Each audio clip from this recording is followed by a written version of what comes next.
Alright guys, so with AFK Journey that is going to be releasing in March 27, I want to quickly make a summarized video of what you need to know about the game. So simply, I am going to be going over different aspects of this game so you guys have a general idea of what's going on actually.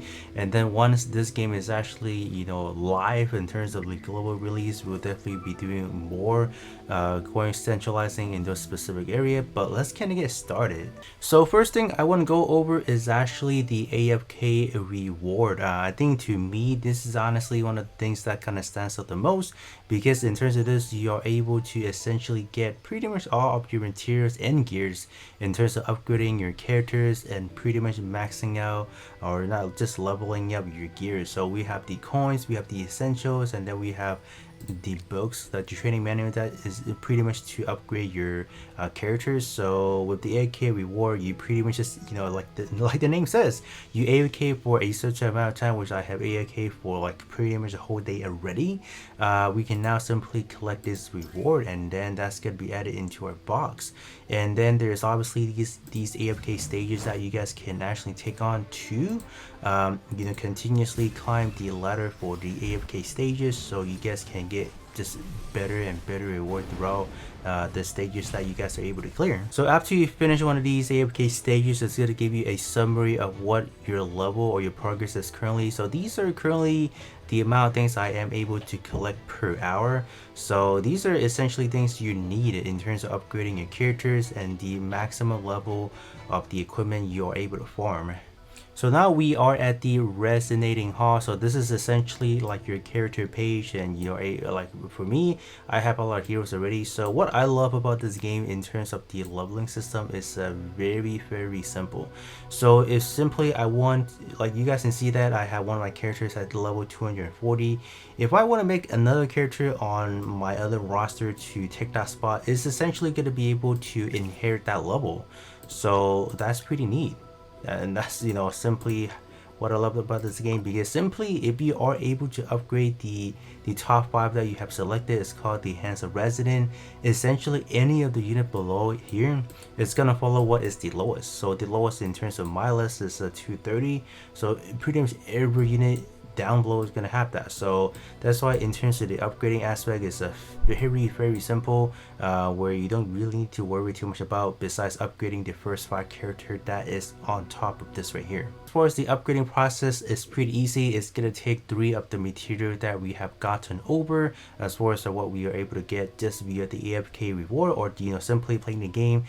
You will be able to amass a lot of the reward of these upgrading materials. So let's simply upgrade one of the character, and then in terms of after that, we can simply just continuously level up, and then 240 right now will be the max. I don't know for future wise, are they gonna continuously go higher than that, but pretty much 240 is the maximum level that we are able to go at the moment. In terms of the equipment, it's gonna look something like this once you head towards like later down, like later into the end game status. This is essentially what it's gonna look like. So my equipment are pretty much almost maxed out, and they're pretty much nothing that you really need to do, because if you do play the game consistently, there are numerous ways for you to just get equipment throughout, and there are also ways that you can actually forge. So the maximum forge is going to stay pretty much based on the resonant level of your character. So 230 is the maximum, and you guys can see that these are the materials that is needed. So we have the forging stone 5 and then forging stone 4. So right now they're at 4 because I went past that level where you start from 1 to 3, right? So you don't necessarily see that anymore. So because in terms of my equipment, they are pretty high on level already, so that's why you don't see the prerequisite one right now. So we can simply just forge it and have a higher one. If you don't want to wait to form it out in different manners, you can just do this, and then you have a higher level right off the bat. Artifact is going to be another important piece in terms of just playing the game, because in terms of these artifacts, it's going to give you a lot of buffs, right? And that's going to give you effects that might alter how the outcome of the battle. So you definitely do want to check which one of the artifacts is going to be most effective in different battles. So we do have, right now we have 6. There are 2 that I have not currently unlocked, and it does tell you where you can get it. So it's, you know, mainly via the main quest and whatnot. So let me check these. So these does not tell me because I have unlocked already, but let's say you have not unlocked one, it's simply going to tell you where you can get them. So joining a guild is going to be another important piece as well, because there are a lot of ways you can talk to other players, for example, and simply we have something called the guild chest. You know, it gives you X amount of reward depending on how active you are during that period. So for me, how active am I? So in terms of my activeness percentage is a total of 3%. So as far as the distribute amount, I'll be getting a total of 14 chests. So it's not necessarily giving a 14 chests, but it's simply giving you that specific amount. So it's actually a lot of goodies into it. So I do suggest you guys to join a guild earlier on, so you guys can take advantage of all of the goodies. So there are 6 different battle mode, and if you guys are just starting out the game, for example, I think a lot of them probably won't be able to access until you have a higher AFK stages level. So most of these I would definitely say are more geared towards end game, mid to end game, because like Dream Round, you do have to have, like, you know, a little bit more of a well-rounded team to be able to kind of beat it. Obviously there are different levels that you kind of go through. So me right now, I am more or less into the mid to end game content as far as like beating one of these bosses. And in terms of arena, I think you do unlock fairly early on, and obviously just for arena, it's more like a daily. You play it once a day, depending on how many attempts you have. Just play through it because you are getting good rewards out of it, so definitely do not skip on it. Honors Due is actually a beta that they're trying right now. I think this game mode is actually fairly free to play. You know, because you're essentially getting characters within this mode to use. So you're essentially just going in there blind and then see what kind of character you are able to build a team around and just, you know, duke it out. So I think this content is definitely really refreshing, because you're not going to be using like a well-oiled team. You're simply rebuilding a team that you need to take on to beat the enemy. So it's quite a good concept for sure.